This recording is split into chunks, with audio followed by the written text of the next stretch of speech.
It's Tuesday night at the Sydney University Sport and Fitness Centre, and the netball social competition is in full swing.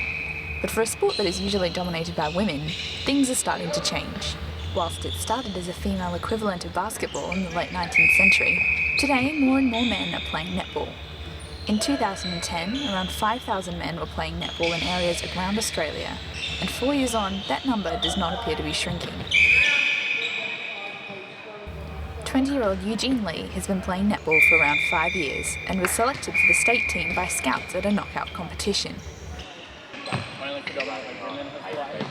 So, and even now, there's not really a professional league for men as there is for women, and it is really low-key for the men's side of netball. Heath Brown played for 14 years until 2010 and has coached both women's and men's netball at the elite level. However, he feels that it will be a while before men's netball is a mainstream sport. We're trying to develop that from grassroots up, but I think it's got to be difficult to build it like women's football. Younger female athletes who are 8, 9, 10 trying to play AFL is quite difficult to play competition AFL, but that's starting to grow. We're hoping men's netball will take a similar kind of growth pattern, but at this stage it's a fair long way off. But we've recently signed in most states agreements with the women's associations, which never used to happen. So it used to be 2 autonomous associations, and now they're all together. So we think that'll really start to develop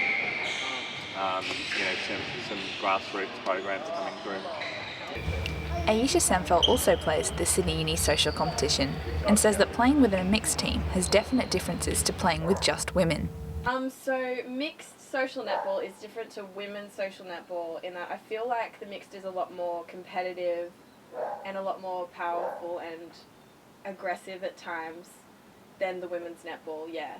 I think so. Whereas the women's, when I played a game for women's, it was a lot more kind of we're all at the same level. Whereas mixed, there was lots of different people at different levels, and it was much more intense. Look, if you watch the men play the game compared to the women, it's very different in terms of the skills we use. It's very different in terms of the structure we use. And it's a sport that most men don't play when they're growing up between the ages of 0 to 15. We normally pick athletes up at 13 to 15 age, so it's something that skills they develop and bring from other games, which makes it pretty exciting to watch. Sam Dawes is the coordinator for the Sydney Uni social competition and says that the social aspect of mixed netball is a great factor. Having a mix means that you actually get that inclusiveness for a lot of people that are often by themselves, and then they come and they join the team. So then they get that whole team morale, and then they go out and they enjoy themselves, and it becomes very much part of their whole lifestyle. So it's part of the fitness, casual netball, but it's being a team, being part of something.